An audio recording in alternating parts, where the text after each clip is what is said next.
Praise the lord. యేసుక్రీస్తు దివ్యనామంలో ఉదయకాల సమయంలో కార్యక్రమం వీక్షించుచున్న మీ అందరికీ నా హృదయపూర్వక వందనాలు తెలియజేస్తున్నాను.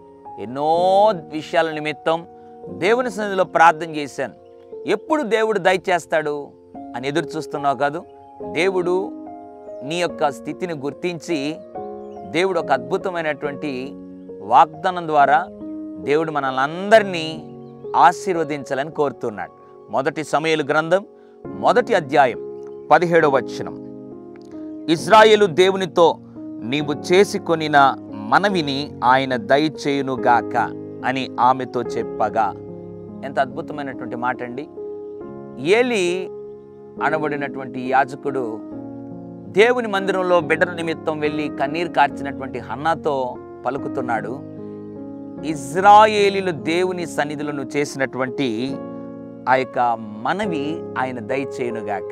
అవును, ఉదయకాల సమయంలో దేవుని సేవకుడుగా నేను కూడా విశ్వాసంతో చెప్తున్న యేసునామములో నీవు దేవుని సన్నిధిలో చేసినటువంటి ప్రార్థనలు ఏవైతే ఉన్నాయో అవన్నీ ఆయన త్వరలో దయచేయబోతున్నాడు.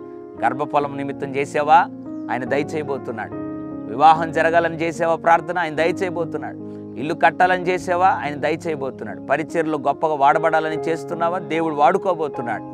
లేదా నీ జీవితంలో మంచి ఉద్యోగం కావాలని ఆశపడుతున్నావా, దేవుడు దయచేయబోతున్నాడు. వ్యాపారంలో అభివృద్ధి కొరకు ప్రార్థన చేసావా, ఆయన దయచేయబోతున్నాడు.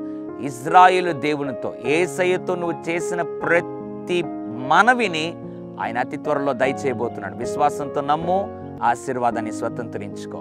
పరిశుద్ధుడా, ప్రేమగల తండ్రి, నీకు వందనాలు నాయన. హన్నా జీవితంలో ఆమె చేసిన మనవిని దయచేసినట్లుగా ఈ ఉదయకాల సమయంలో ఇంతవరకు నీ బిడ్డలు ఏ విషయాలు అయితే ప్రార్థన చేస్తున్నారో వారి ప్రార్థనను అంగీకరించి ప్రభా అతి త్వరలో ప్రభా వారికి నాయన గొప్ప ఈవిని అవసరతను తీర్చి వారికి గొప్ప ఈవిని అనుగ్రహించి మహిమ పొందమని యేసు నామములో ప్రార్థిస్తున్నాను తండ్రి. Amen, amen. God bless you.